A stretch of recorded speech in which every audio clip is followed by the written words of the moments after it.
नमस्ते दोस्तों, इमरजेंसी पर बनी फिल्म पर ही इमरजेंसी लग गई है और वो पोस्टपोन हो गई है। 6 सितंबर को वो रिलीज़ होने वाली थी और अब पता नहीं कब रिलीज़ होगी, इसका कुछ पता नहीं है क्योंकि सेंसर बोर्ड ने इसमें और कट लगाने का आदेश दिया है। उसके वो कट लग जाने के बाद शायद उसको सर्टिफिकेट मिल जाए सिनेमाघरों में दिखाने के लिए। ये किसी भी कलाकार के लिए, फिल्मकार के लिए एक बुरे सपने जैसा हो सकता है, जैसा कंगना रनौत के साथ हो रहा है। उन्होंने इतना भाग दौड़ के इसका प्रमोशन किया, बहुत सारे उल्टे सीधे बयान दिए, लेकिन उनकी फिल्म फाइनली फंस गई। और इसमें सबसे अजीब बात यह है कि कंगना रनौत अगर शिकायत करें तो किससे करें?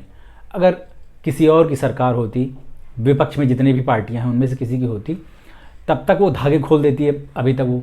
लेकिन अभी सेंसर बोर्ड जिसके अंडर में है वो सरकार उन्हीं के समर्थन से चल रही है, मतलब कि वो खुद उस पार्टी की सांसद हैं बीजेपी की, तभी तो उनकी सरकार चल रही है। वो अक्सर मेरे प्रधानमंत्री जी करती रहती हैं, तो मतलब कि प्रधानमंत्री भी उनकी हेल्प नहीं कर पा रहे हैं। तो बेचारी अगर वो शिकायत करें भी तो किससे करें?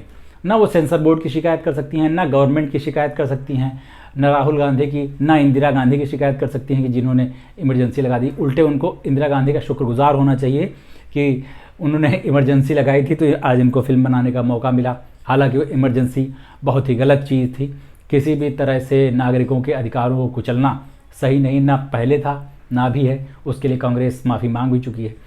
लेकिन जो कंगना रनौत के साथ समस्या हो रही है, मुझे तो उनके बयान सुन के कभी कभी उन पे थोड़ा सा तरस भी आने लगता है, मतलब बुरा लगता है दिल से कि इस बंदी को रोकने के लिए कोई है नहीं, इसको सही सलाह देने के लिए कोई नहीं है। कुछ भी उल्टा सीधा बोले जाती है और ट्रोल की जाती है।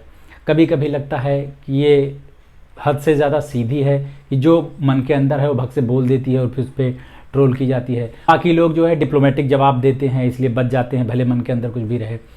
लेकिन कुछ भी हो, एक कलाकार के तौर पे देखें, एक फिल्मकार के तौर पे देखें तो ये बहुत अच्छी बात नहीं है। लोग इसको प्रोपेगेंडा फिल्म भी कह रहे हैं, और अगर ये प्रोपेगेंडा फिल्म है तो इसको बीजेपी के फेवर में जाना चाहिए था, तो इसको जल्दी रिलीज़ करना चाहिए था।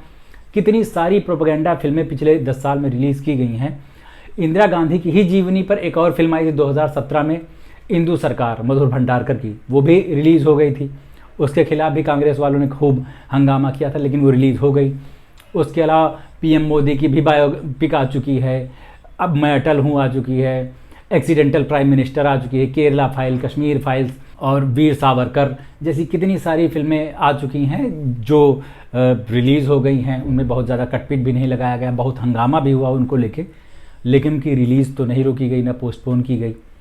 सेंसर बोर्ड वाले इतने गुस्सा कभी नहीं हुए थे जितना इस बार हुए हैं। इसका क्रेडिट लोग दे रहे हैं हरियाणा में जो चुनाव आने वाले हैं उसके लिए, क्योंकि हरियाणा के लोग और पंजाब के लोग कंगना रनौत से गुस्सा हैं। बीजेपी को लग रहा होगा कि अगर इस फिल्म को रिलीज़ कर दिया गया हरियाणा चुनाव से ठीक पहले तो हो सकता है कि वहाँ पर उनकी हार हो जाए। तो जब इतनी सारी फिल्मों को, जिनको प्रोपेगेंडा फिल्में कहा जा रहा था, उनको पास कर दिया गया, उसमें से एक दो चली भी, ज़्यादातर डूब गई, बर्बाद हो गई, एक आध चली हैं। लेकिन उससे जो प्रोपेगेंडा फिल्में हैं उनके एक दो फिल्में चल जाती हैं, तब भी फिल्म मेकर को ये उम्मीद आती है कि जिस तरफ जनता के भाव बह रहे हैं, जिस फिल्म का प्रचार प्रधानमंत्री मुख्यमंत्री सारे कर दे रहे हैं और टैक्स फ्री भी कर दी जा रही कई राज्यों में, तो हम ऐसी फिल्में बनाएं, क्यों फालतू में पैसा लगा के प्रयोग करें उल्टी सीधी, जिस पे सरकार रोक लगा दे, सेंसर बोर्ड रोक लगा दे। यही सोचा होगा कंगना जी ने भी, और इनके साथ एकदम उल्टा पड़ गया दांव। पता नहीं अब क्या होगा इस फिल्म का। मुझे लगता है कहीं यूट्यूब पे ना रिलीज़ करनी पड़ जाए। उम्मीद करो कि ऐसा नहीं हो। बहुत सारा पैसा लगाया होगा, फिर से पैसा लगाएंगे, फिर से उनके अंदर कॉन्फिडेंस आएगा, फिर से नई फिल्म बनाएंगे। अगर ये फिल्म रिलीज़ नहीं होती है तो कंगना रनौत को नुकसान बहुत सारा होगा, लेकिन फ़ायदा बस एक चीज़ का होगा कि उनकी जो इमेज है बची कुची हिट फिल्मों को लेके वो बच जाएगी, क्योंकि इसके चलने के आसार बहुत कम दिख रहे हैं। क्योंकि अभी जो माहौल बन चुका है ना, उसमें लोग ऐसी फिल्में बहुत ज़्यादा पसंद नहीं कर रहे हैं।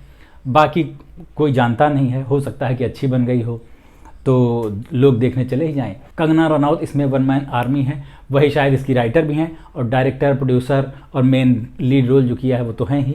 उनके अलावा इसमें मिलिंद सोमन हैं, अनुपम खेर हैं, महिमा चौधरी हैं, श्रेयस तलपड़े हैं, ये सारे लोग हैं। पैसा भले सिर्फ कंगना रनौत का उनकी साथी कंपनी का लगा हो, लेकिन मेहनत कई सारे लोगों की लगी है।